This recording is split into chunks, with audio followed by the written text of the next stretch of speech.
Hello दोस्तों, क्या आप भी क्लास 9 का जो सेकंड चैप्टर है shaping of the earth's surface इसके टेक्स्ट बुक क्वेश्चंस के आंसर ढूंढ रहे हैं?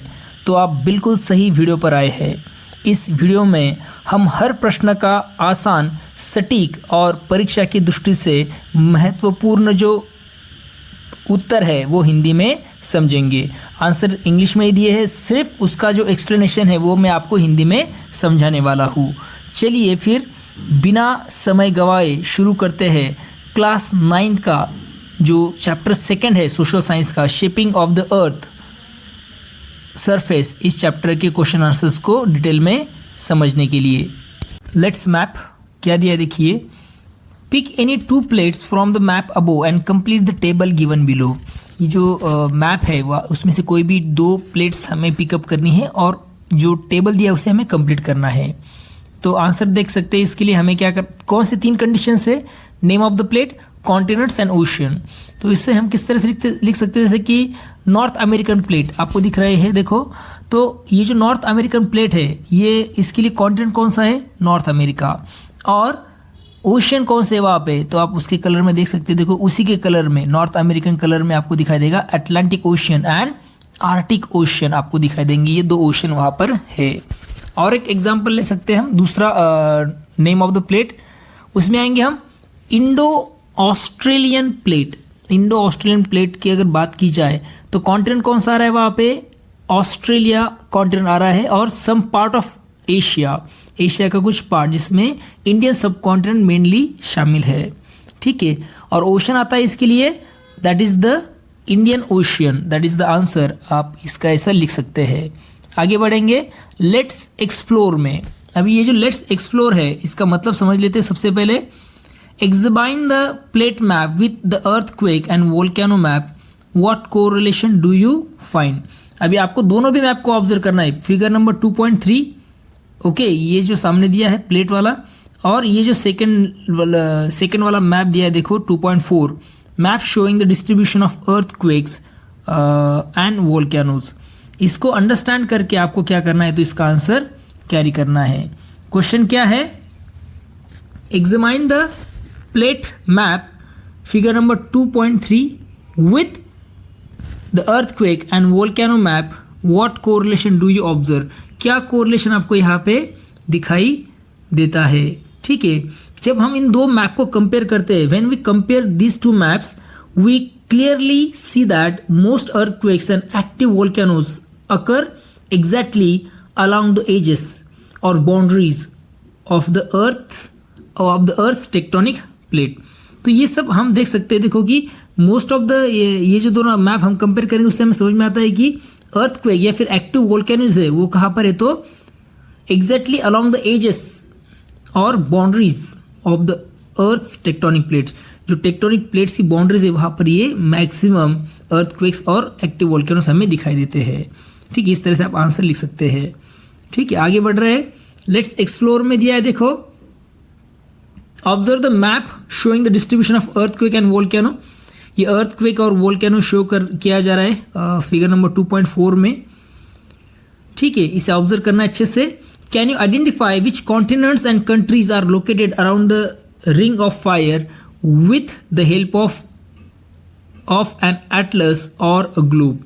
इसको आपको सपोर्ट में लेना है इसको, और ग्लोब को भी सपोर्ट ले सकते हैं। और अब आपको ये फाइंड आउट करना है कि जो रिंग ऑफ फायर है उसमें कौन से कॉन्टिनेंट्स आते हैं, अंडरस्टैंड। और इसके और कंट्रीज आती है, ये आपको फाइंड आउट करना है, अंडरस्टैंड। इसके लिए आपको हेल्प लेना है किसका, तो एटलस या फिर ग्लोब का।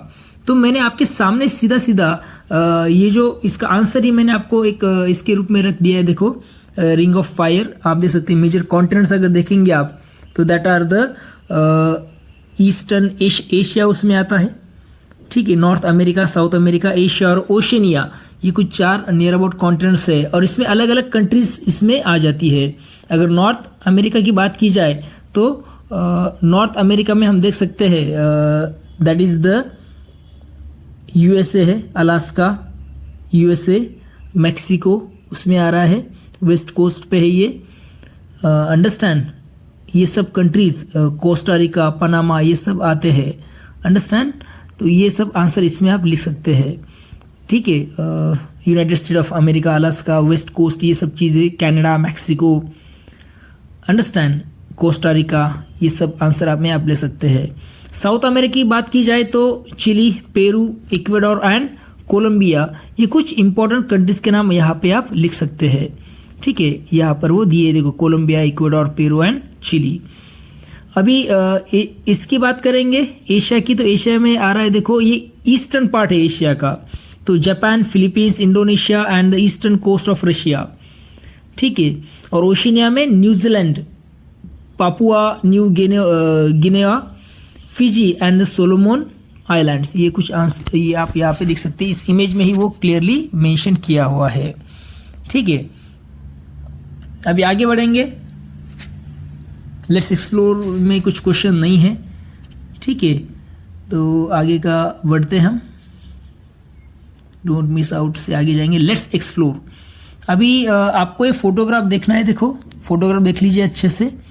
इस फोटोग्राफ, ये फोटोग्राफ किसका है, तो photograph showing the deposition of volcanic eruption. Volcanic eruption होने के बाद जो डिपोजिशन हुआ है वहाँ पे ये शो करने वाला ये फोटोग्राफ है, इसका मतलब यहाँ पे वोल्केनिक इरप्शन हुआ है, ठीक है। और नीचे दिए क्वेश्चंस के आंसर आपको लिखने हैं। तो फर्स्ट क्वेश्चन है, देखो, why do you think cause this situation, what do you think, आपको क्या लगता है कि ये जो सब चीज़ें हुई है इसके पीछे के रीज़न क्या है, क्या कॉज है, तो ये इसका रीज़न है, देखो, पावरफुल वोल्केनिक इरप्शन, ये आप इसमें आंसर लिख सकते हैं। What could that grey powder be, वो जो ग्रे पाउडर दिख रहा है आपको वो क्या है, तो that is nothing but that is the volcanic ash, volcanic ash is the answer. What does it tell us about the earth's internal forces, what does it tell, ये हमें क्या बताते हैं, जो अर्थ का इंटरनल फोर्सेस है इसके बारे में हमें क्या पता चलता है, by all this things, understand. तो इसमें आप लिख सकते हैं, देखो कि ये इट टेल अस, ये हमें बताता है कि it tell us that the earth's internal force are incredibly strong, जो अर्थ का इंटरनल फोर्स है वो बहुत ज़्यादा स्ट्रॉन्ग है, इनक्रेडिबली स्ट्रॉन्ग है। And the intense heat and pressure deep inside the earth are powerful enough to force magma and ash all the way up to the surface. जो intense heat है, pressure है earth के अंदर deep में, ये बहुत powerful है, जो क्या कर सकता है, तो फोर्सफुली मैग्मा को और ऐश को क्या कर सकता है, तो सरफेस पे फेंक सकता है, ये भी हमें इससे पता चलता है, ठीक है। This is the answer of that question. आगे बढ़ेंगे, यहाँ पे भी कुछ नहीं है, ये वोल्केनो आप देख सकते हैं अंडमान निकोबार आइलैंड पे, ठीक है। आगे और जाएंगे, कुछ क्वेश्चंस है क्या, तो हमें क्वेश्चन मिलता है, देखो यहाँ पे, ऑब्जर्व द फोटोग्राफ 2.9 वाला ये फोटोग्राफ हमें ऑब्जर्व करना है, ठीक है। Erosion caused by water and wind, जो इरोजन हुआ है, ठीक है, because of water and wind, इसके दो इमेजेस है, ठीक है। And also note the type of erosion, आपको क्या करना है, किस तरह के इरोजन वहाँ पर हुए हैं आपको बताने हैं। How are farmers affected by erosion due to water and wind, और ये जो फार्मर्स है वो किस तरह से अफेक्टेड होते हैं बिकॉज ऑफ द इरोजन जो हो रहा है, किसकी वजह से, वाटर और विंड से। तो ये जो फिगर नंबर 2.9 में मैंने आपको पहले बताया कि दो तरह के इरोजन आपको दिखाई दे रहे हैं, that is the first one is water erosion, first image जो है वो वाटर इरोजन की है, और सेकंड जो है वो है विंड इरोजन की, ठीक है। ये दो इरोजन आपको दिखा देंगे। अभी अफेक्ट क्या हो रहा है, देखो, अभी ये जो both water and wind erosion है severely harm farmers by removing the nutrient rich top soil needed to grow crops. अब ये दोनों भी तरह के जो इरोजन है, वाटर और विंड, ये बहुत हार्मफुल होते हैं फार्मर्स के लिए, क्योंकि इसकी वजह से जो न्यूट्रिएंट रिच सॉइल है, टॉप सॉइल स्पेसिफिकली, वो रिमूव हो जाती है, और ये बहुत ज़रूरी होती है, nutrient rich top soil for growing crops. तो ये रिमूव हो जाती है, मीन्स ये चली जाती है, बह जाती है या फिर उड़कर चली जाती है, understand. Water washes away seeds and creates deep uneven ditches ruining the fields। अभी ये जो वाटर है ये क्या करता है, तो वॉश अवे सीड्स, सीड्स को ये वॉश कर देता है, बहा कर लेके जाता है, और अनइवन डीचे से गड्ढे बन जाते हैं अनइवन तरीके के because of the water erosion, understand. और पूरी तरह से जो ज़मीन है, फील्ड जो है, खेती जो है वो फार्मर की, वो पूरी तरह से खराब हो जाती है, रुइन हो जाती है, बर्बाद हो जाती है। Wind blows away the fertile dust. अभी विंड की बात करें तो wind blows away the fertile dust and dries out the land. जो फर्टाइल डस्ट है उसे उड़ा कर लेके जाती है कौन? विंड, और पूरी तरह से वो जो लैंड है वो ड्राई हो जाती है, making it very difficult to produce healthy harvest. और इसकी वजह से अच्छा हार्वेस्ट हमें नहीं मिल पाता है। इसका आंसर आप ऐसे लिख सकते हैं। आगे जाएंगे, देखो आगे कहीं मिल रहा है क्या क्वेश्चन कोई, तो वो भी हम अभी सॉल्व कर लेते हैं। आज ये जो वीडियो है वो उसी के लिए है कि सब जो इस चैप्टर के क्वेश्चन आंसर से हम यहाँ पे डिस्कस करने वाले हैं। ठीक है, आगे आ रहे हैं अपन। Yes, have you heard about the Sundarban delta? क्या अभी कभी आपने सुना है सुंदरबन डेल्टा के बारे में? ये कौन सा सुंदरबन डेल्टा का ही ये इमेज है। ठीक है, try and explore it's uniqueness and find out why it is popular with tourist.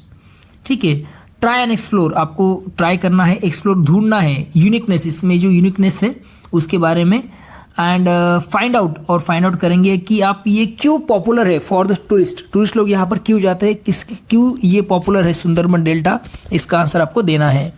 तो सबसे पहले तो yes, the Sundarban delta is the world's largest delta. मैंने सुना है इसके बारे में, और ये दुनिया का सबसे बड़ा लार्जेस्ट डेल्टा है।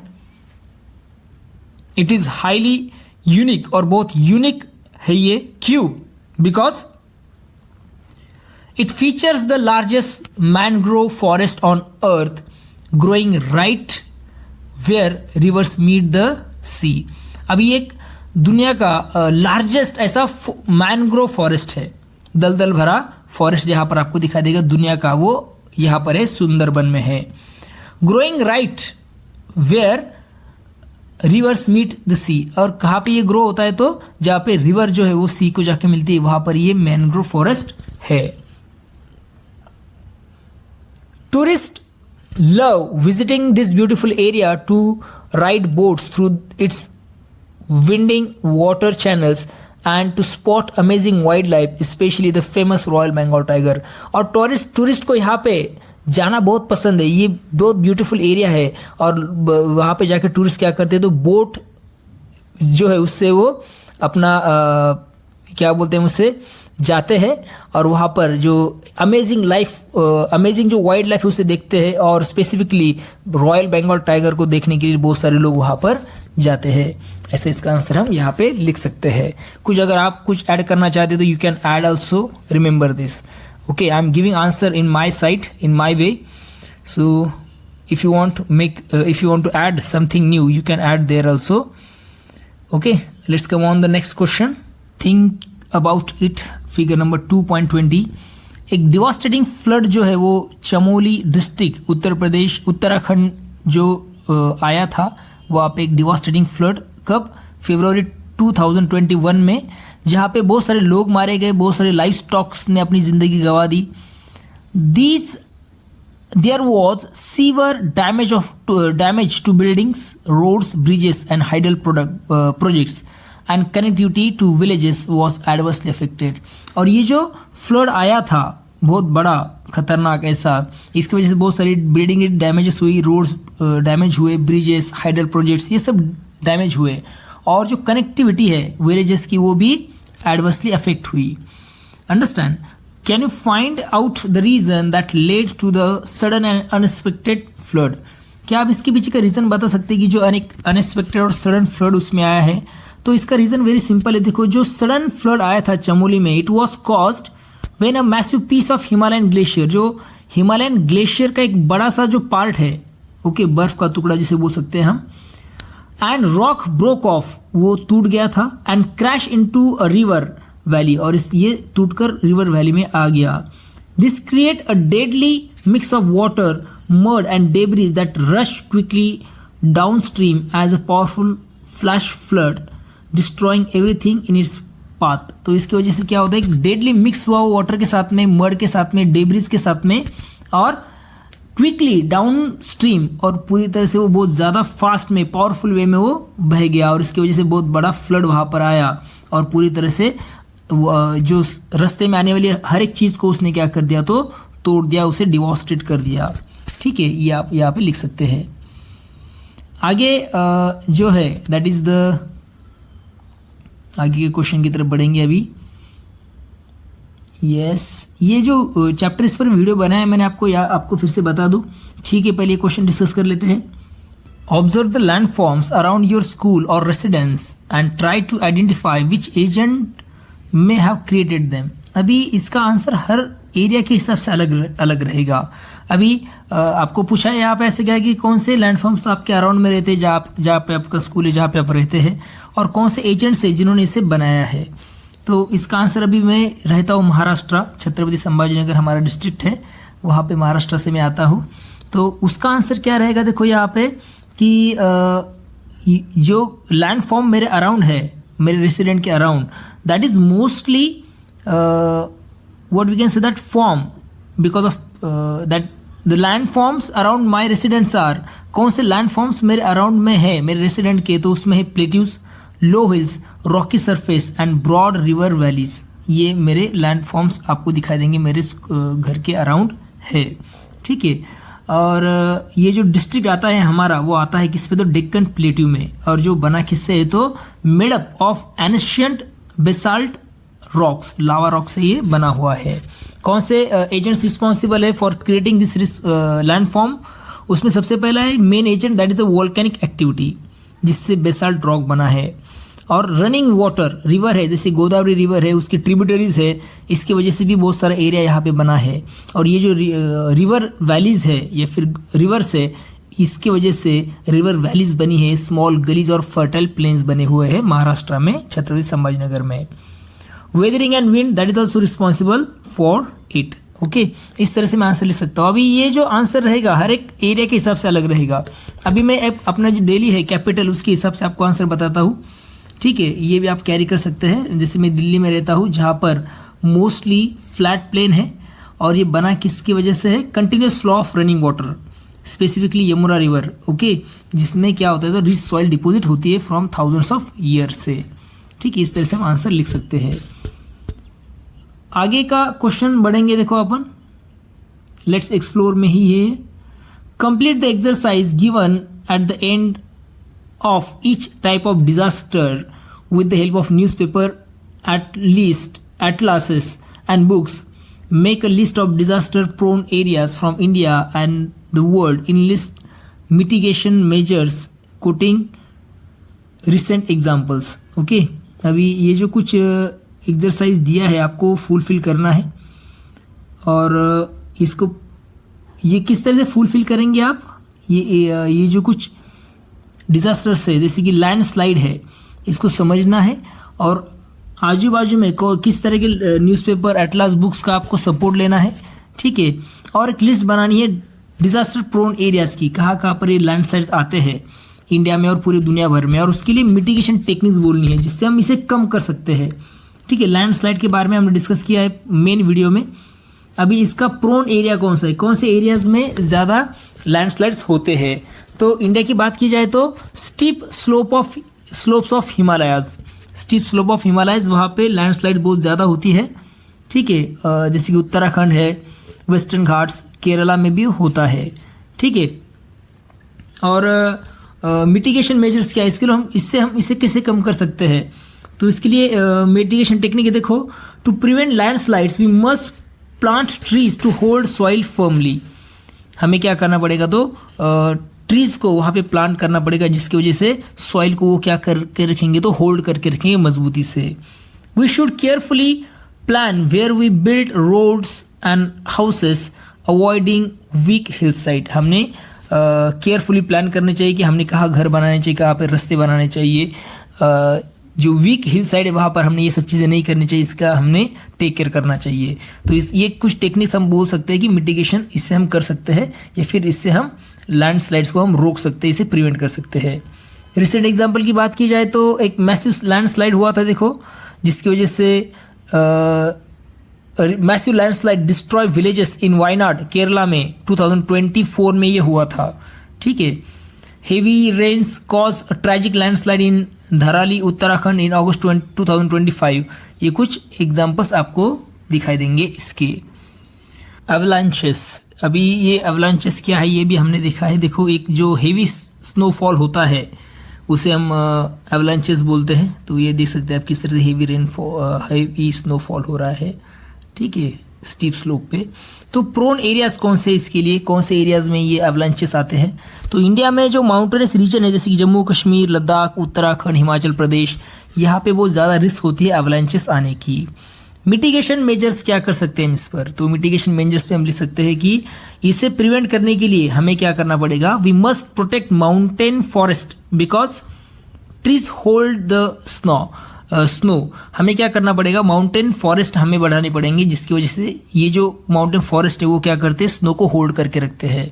हमें अवॉइड करना चाहिए बिल्डिंग्स, रोड बनाना, हेवी कंस्ट्रक्शन करना, और skiing is in dangerous red zone. जो स्काइंग हम करते हैं डेंजरस रेड जोन में, वहाँ पे हमें नहीं करना चाहिए। Always check weather warning for heavy snowfall. जो वार्निंग आती है हेवी स्नोफॉल के बारे में, उसके बारे में हमें ऑलवेज चेक करना चाहिए। And avoid creating loud vibrations that can trigger snow. जो वाइब्रेशन करेंगे, लाउड वाइब्रेशन, उसे हमें रोकना चाहिए जो ट्रिगर करते हैं स्नो को रिलीज होने के लिए। रिसेंट एग्जाम्पल्स जो हम देखेंगे तो February 28, 2025 में एवलांचेस आए थे। It buried a construction camp in Chamoli Uttarakhand. Chamoli Uttarakhand में आया था और पूरा कंस्ट्रक्शन कैंप जो पूरे इसके अंदर दब गया। तो 8 डेथ इसकी वजह से हुई थी। मार्च 2026 में भी एक डिवास्टेटिंग एवलांचेस आया था श्रीनगर लेह हाईवे लद्दाख में, इंडिया में ये हुआ था, ठीक है। GLOF, ठीक है, glacial lake outburst flood. Okay, इसके बारे में हम समझेंगे। तो इसका प्रोन एरियाज कौन से? Same high mountain areas with melting glacier are very prone to this floods.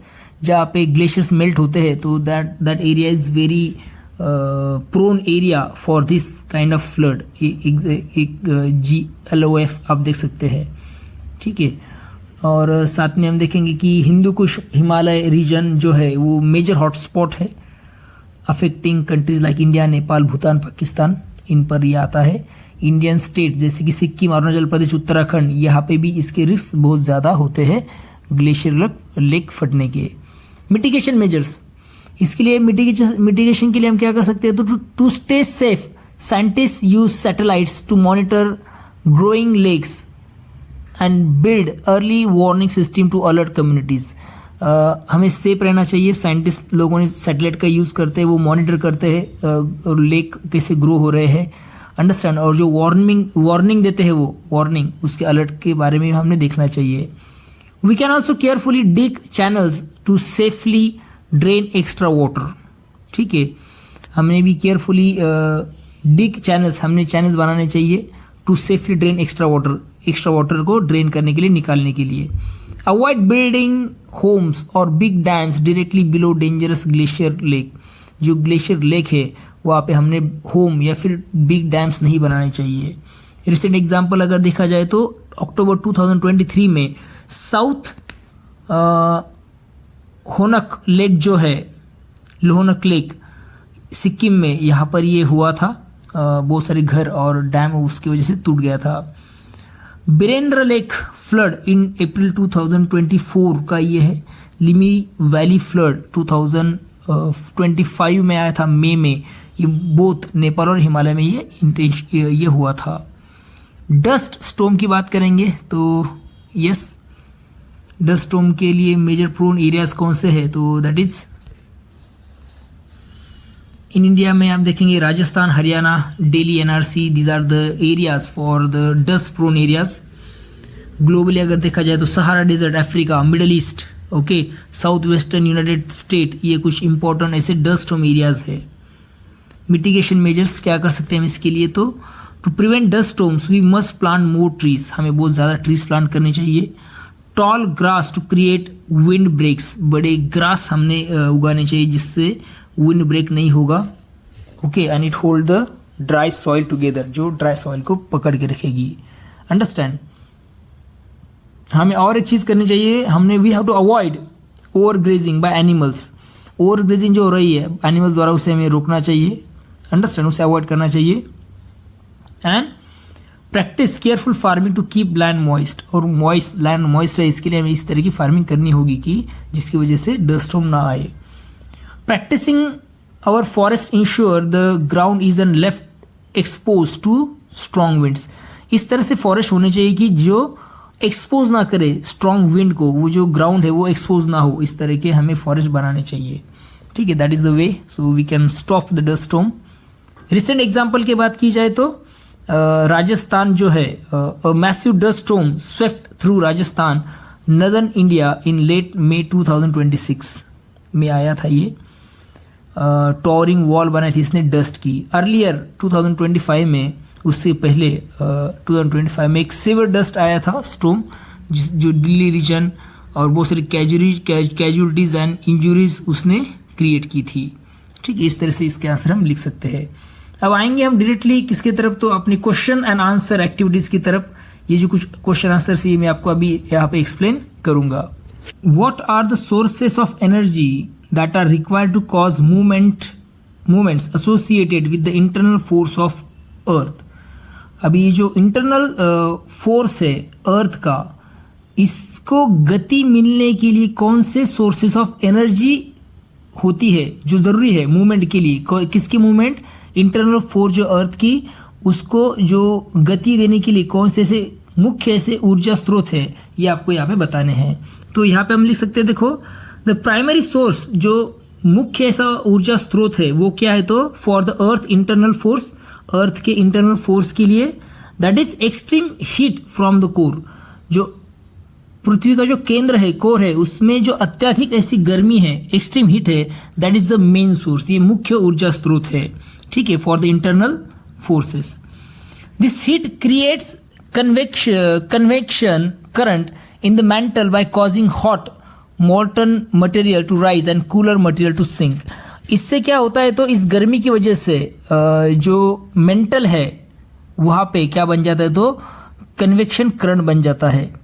Understand, ये कन्वेक्शन करंट कहाँ पे बनता है, तो मेंटल पर ये बनता है, और इसकी वजह से क्या होता है, तो जो गर्म चीज़ें हैं वो ऊपर आने लगती है, और जो मॉल्टन मटेरियल जिसे हम बोल सकते हैं ऊपर आता है, और जो कूल मटेरियल है वो नीचे गिर जाता है। मीन्स ये साइकिल चलती रहती है, जो भी मटेरियल रहेगा हॉट वाला वो ऊपर आ जाएगा, मेंटल के ऊपर आ जाएगा, और जो ठंडा है कूलर मटेरियल है वो क्या हो जाएगा, फिर से नीचे, ठंडा पदार्थ जो नीचे की ओर जाता है। ये कंटिन्यूस चलता है, इसे कन्वेक्शन करंट कहा जाता है।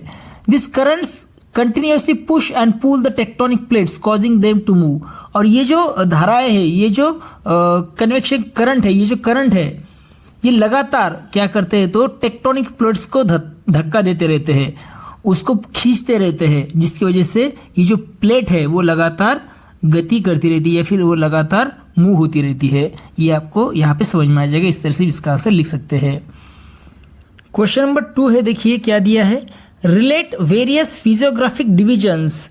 फिजियोग्राफिक मीन्स जिसे हम बोल सकते हैं भौगोलिक, ओके, रिलेटेड टू, या फिर इसे हम सिंपल वर्ड में बोल सकते हैं स्थलाकृति, ठीक है। आपने अलग अलग स्थलाकृति डिविजन्स का अध्ययन आपने किया है पहले भी अर्लियर ग्रेड्स में।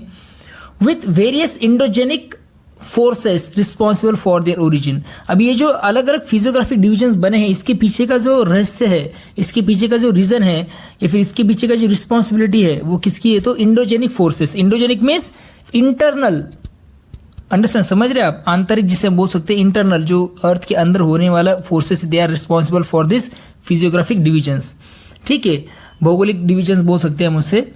तो इसके बारे में आपको लिखना है यहाँ पे, what is the answer then.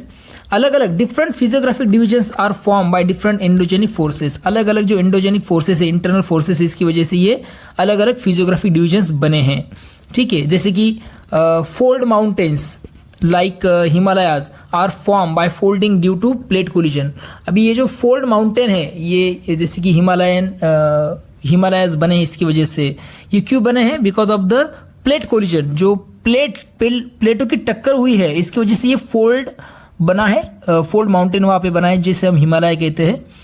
Block mountains and rift valleys are form by faulting.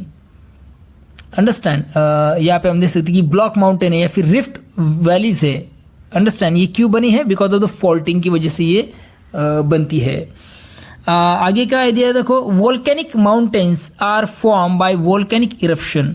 Volcanic mountains जो ज्वालामुखी पर्वत है वो किसकी वजह से बनते हैं? Because of the volcanic eruption, वो ज्वालामुखी के विस्फोट से बनते हैं।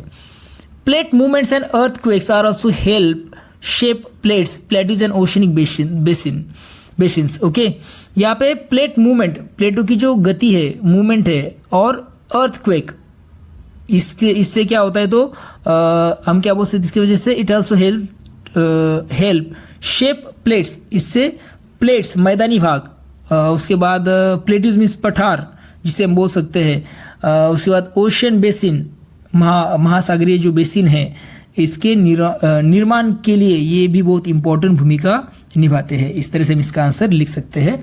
अलग अलग फिजियोग्राफिकल डिविजन्स की वजह से बनती है, because of this endogenic forces. आगे बढ़ेंगे।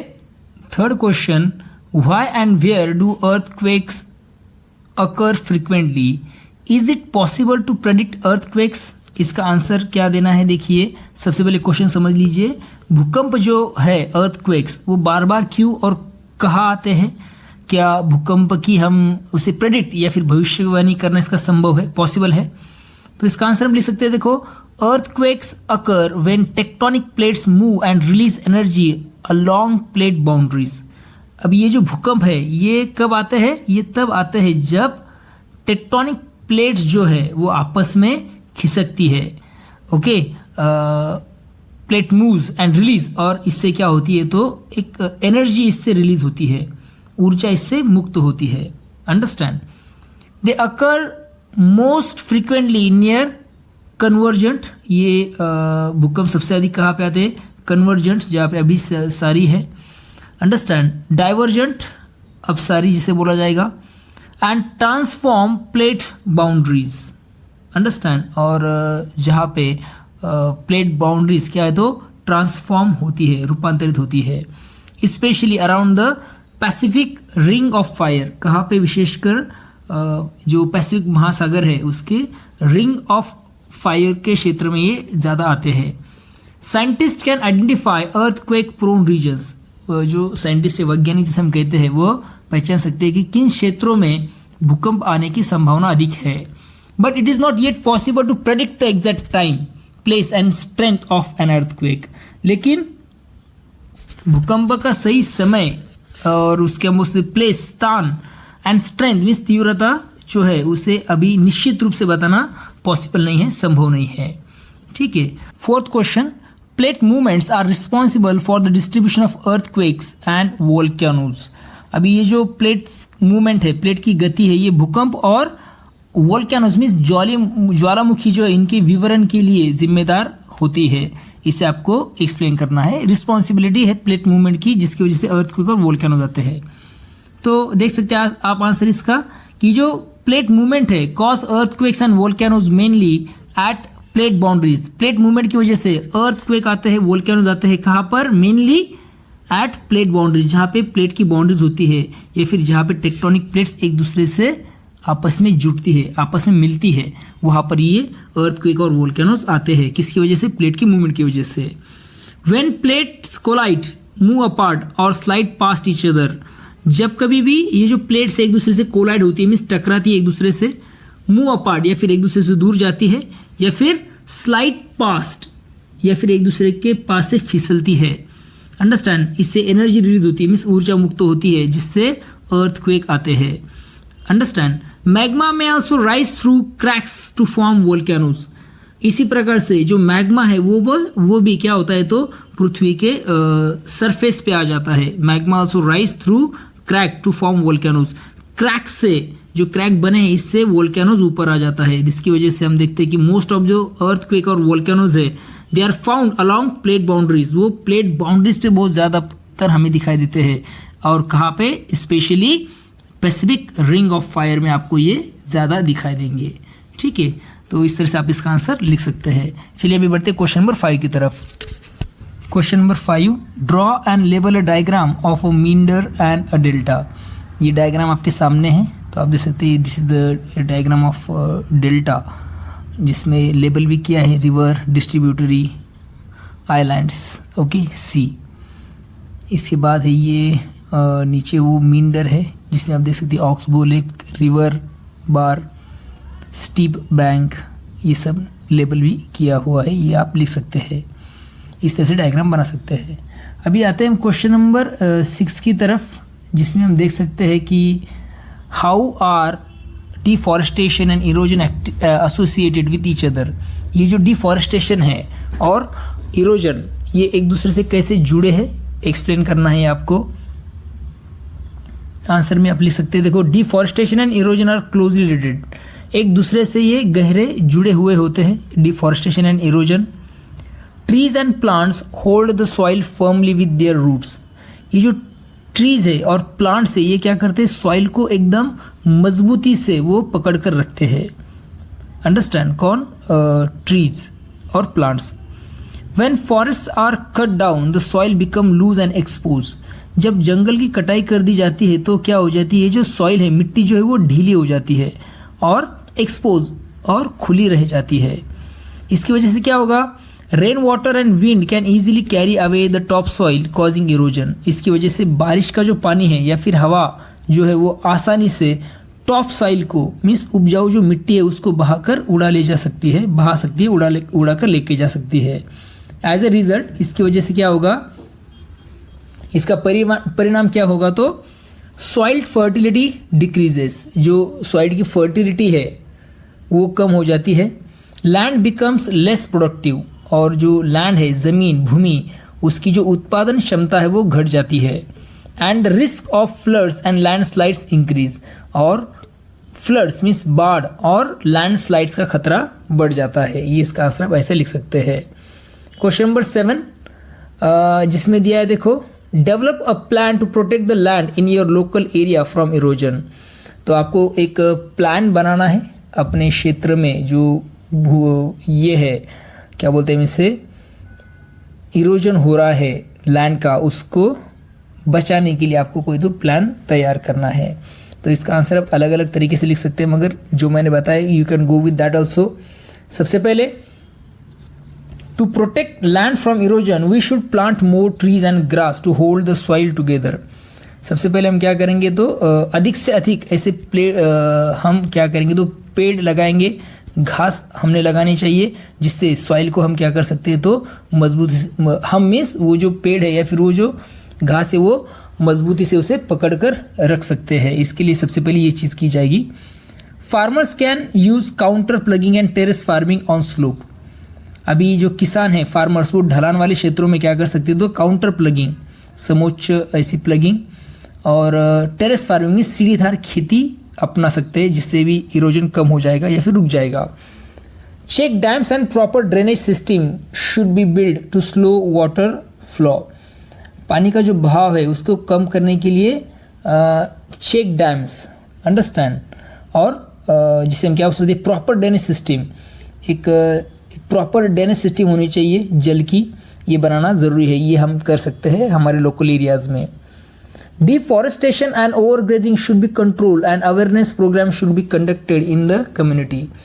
सबसे पहले और एक चीज़ जो है वो डिफॉरेस्टेशन हमने रुकाना चाहिए, उसे कम करना चाहिए, कंट्रोल उस पर नियंत्रण रखना चाहिए। ओवरग्रेजिंग, जो अत्यधिक चराई की जाती है जानवरों की, उसे भी हमें नियंत्रित करना चाहिए। और एक अवेयरनेस प्रोग्राम हम कर सकते हैं हमारे कम्युनिटी में, समाज में, जिससे जागरूकता बढ़ेगी लोगों में।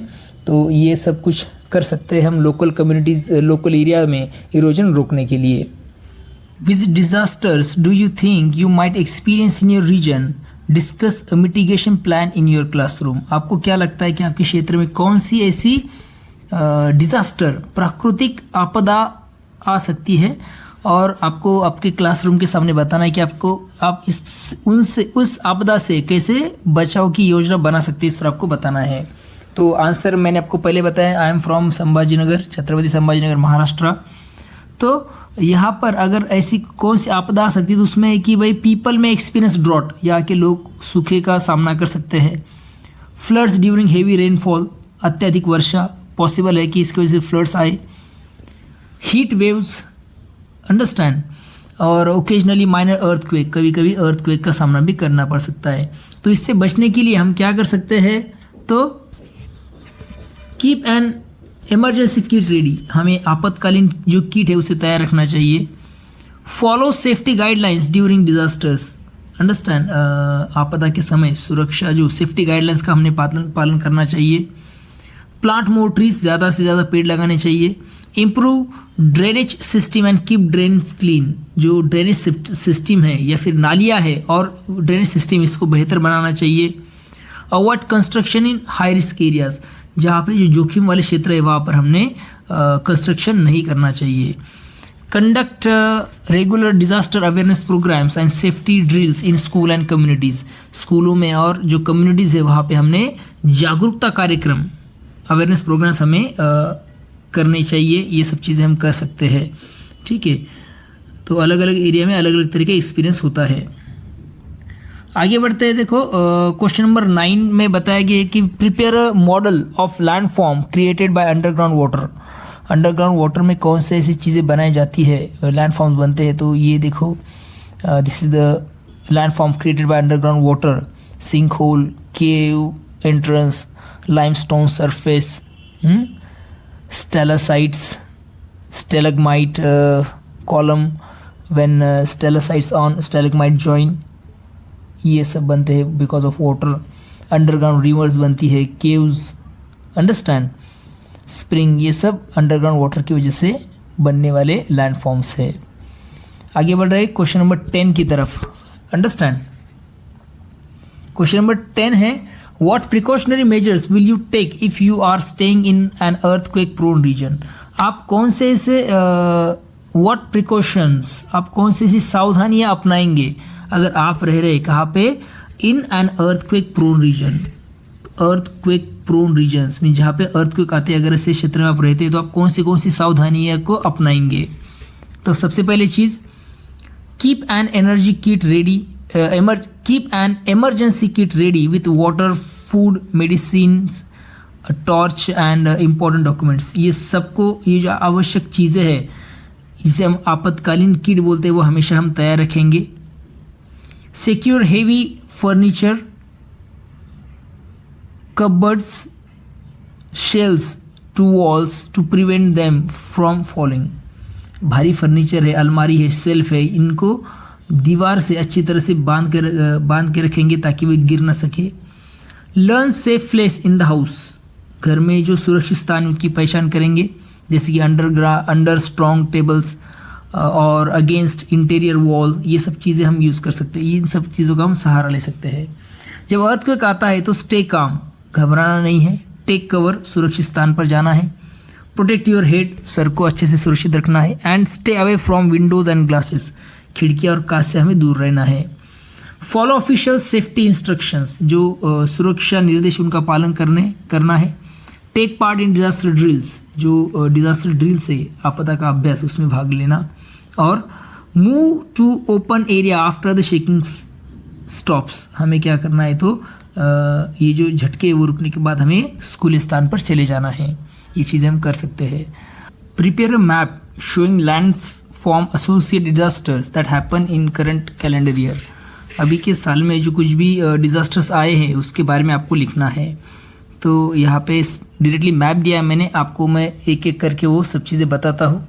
Just you can see, Himachal Pradesh में लैंड स्लाइड्स आए थे, ओके, शिमला जिसकी कैपिटल है। उत्तराखंड में आया था, देखो, cloud burst and land slides, जिसकी राजधानी देहरादून है, आप देख सकते हैं मैप में। उसके बाद देखो सिक्किम में भी लैंड स्लाइड्स आए थे। आसाम में आया था फ्लड, ये 2025-24 का डेटा है, ठीक है। और महाराष्ट्र में भी हेवी रेनफॉल की वजह से, हेवी रेनफॉल और फ्लड जैसी समस्याएं आई थी, ठीक है। इस तरह से हम आंसर लिख सकते हैं। यूज़ पॉलिटिकल मैप, अब इसमें सब दिया था इसलिए आपको ईजी से वो आइडेंटिफाई हो गया है। आगे बढ़ेंगे, एक पोस्टर आपको क्रिएट करना है, showing land forms that are considered to be sacred और इम्पोर्टेंट इन योर रीजन, जो आपके रीजन में इम्पोर्टेंट है, सैक्रेड है, ऐसा आपको एक पोस्टर बनाना है, ठीक है। And add the folk stories associate with them, और उसके साथ में आपको क्या करना है, तो फोक स्टोरीज मीन्स जो लोक कथा है उससे जुड़ी है उसके बारे में भी आपको लिखना है। तो ये पोस्टर है, sacred and important land forms of my region Chhatrapati Sambhajinagar में। दौलताबाद सबसे इम्पोर्टेंट, जिसको देवगिरी बोला जाता है, एक फोर्ट है, ये पहाड़ी किला है। ये one of the strongest hill fort है इंडिया में। और इसकी फोक स्टोरी ऐसी है कि it is believed that the famous maze Andheri was build to confuse enemy soldiers. ऐसा माना जाता है कि इस किले में एक भूल भुलैया जो दुश्मनों को भ्रमित करने के लिए बनाई गई थी। एलोरा हिल्स, एलोरा की गुफाएं, ये दुनिया की फेमस ऐसी एलोरा केव्स है। फोक स्टोरीज की बात की जाए तो ऐसा बताया जाता है कि the Kailas temple was inspired by the gods and carve out a single rock. एक सिंगल रॉक पे बनाया गया है और कैलासा मंदिर का निर्माण देवताओं की प्रेरणा से हुआ है, ऐसा यहाँ पे बोला जाता है। ये कैलासा मंदिर आपको दिखाई दे रहा है। साथ में Ajanta hills, famous for the Buddhist caves and Asian painting. ये फेमस है बुद्धिस्ट केव्स, गुफाओं के लिए और प्राचीन चित्रकला के लिए प्रसिद्ध है। और फोक स्टोरी क्या है तो ऐसे माना जाता है कि Buddhist Monks use this caves for meditation and learning. यहाँ पे बुद्धिस्ट जो ये थे मॉन्क्स, वो क्या करते थे, ध्यान और शिक्षा के लिए यहाँ पर आया करते थे। क्वेश्चन नंबर 13 में क्या देखेंगे, देखो, document a case of disaster. कोई भी जो डिज़ास्टर आया है उसके बारे में आपको लिखना है, जो आपके रीजन में आया था इन द पास्ट, और आपको उसको हाईलाइट्स लिखने हैं ऑन वेरियस ह्यूमन एक्टिविटीज़। जो ह्यूमन एक्टिविटीज़ पर उसका क्या असर हुआ, प्रभाव पड़ा, ये आपको लिखना है। ठीक है, तो इसके लिए हम एग्जाम्पल देखेंगे। देखो, केदारनाथ फ्लड का लैंडस्लाइड जो आई थी उत्तराखंड में, तो ये आई थी 2023 में। Heavy rainfall and flash floods cause severe landslides in Kedarnath region of Uttarakhand के जो केदारनाथ है वहाँ पे भारी वर्षा, हेवी रेनफॉल और फ्लैश फ्लड, अचानक बाढ़ आने के कारण वहाँ पे हो गया था landslide. Okay, many villages, roads and buildings were damage. इससे कई गांव, सड़कें और इमारतें नष्ट हो गई। The disaster cause loss of human lives and force thousands of people to leave their homes and move to safer places. इसके कारण, इस आपदा के, इस डिजास्टर के कारण कई लोगों की जान चली गई और हज़ारों लोगों को अपना घर छोड़ के सुरक्षित स्थानों पर जाना पड़ा। Roads, bridges and communication networks were destroyed, making rescue and relief operations difficult. सड़कें, ब्रिज मीन्स पुल, और कम्युनिकेशन नेटवर्क, संचार नेटवर्क जो है ये नष्ट हो गए, जिससे क्या हो गया तो बचाव मीन्स रेस्क्यू और रिलीफ ऑपरेशन, राहत कार्य में कठिनाइयाँ आई थी। ठीक है, tourism and pilgrimage activities were badly affected. पर्यटन और तीर्थ यात्रा पर बुरा ऐसा प्रभाव इसका हुआ। Causing loss of income of local shopkeepers, और इसकी वजह से दुकानदार जो स्थानिक, इनका बहुत लॉस हुआ। होटल ओनर्स का लॉस हुआ। गाइड्स और ट्रांसपोर्ट वर्कर्स, इनका क्या है तो बहुत ज़्यादा उनको उनकी जो इनकम है वो घट गया।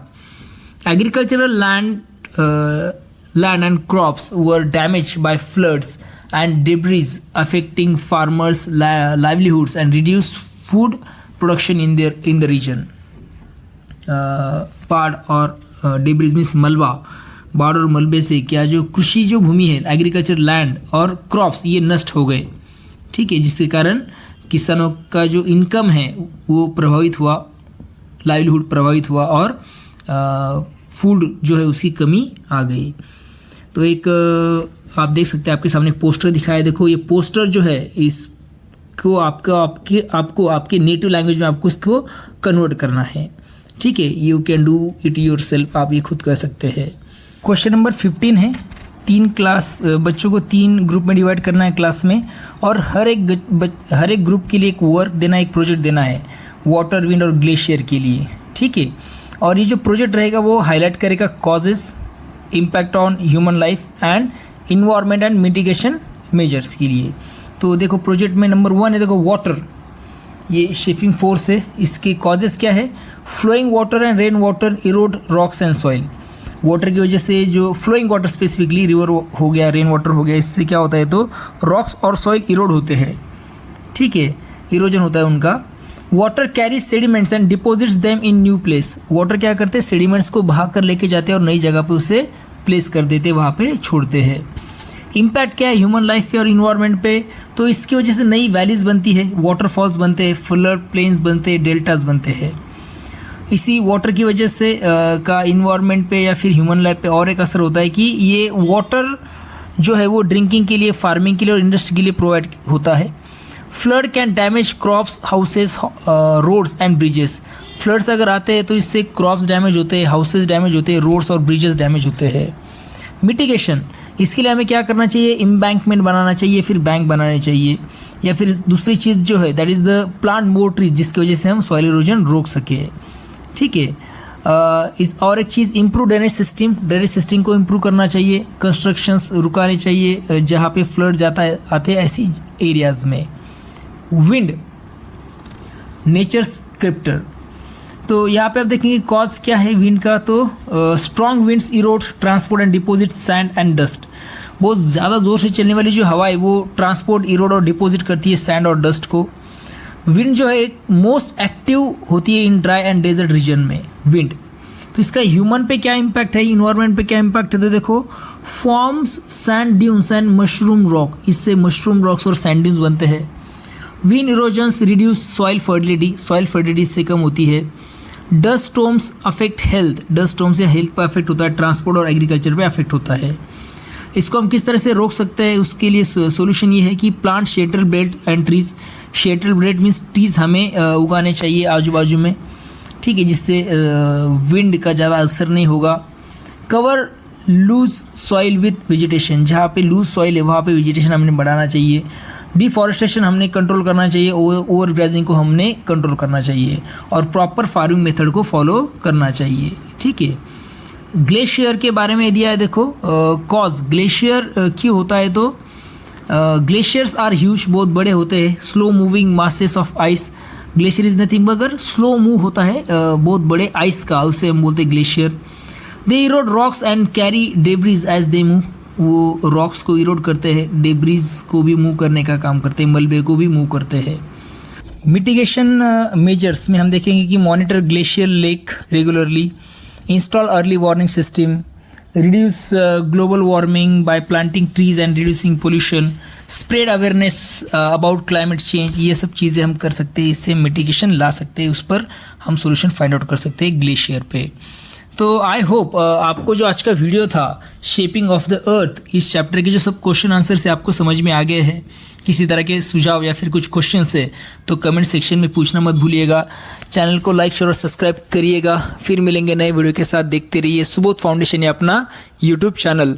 तब तक के लिए thank you and take care.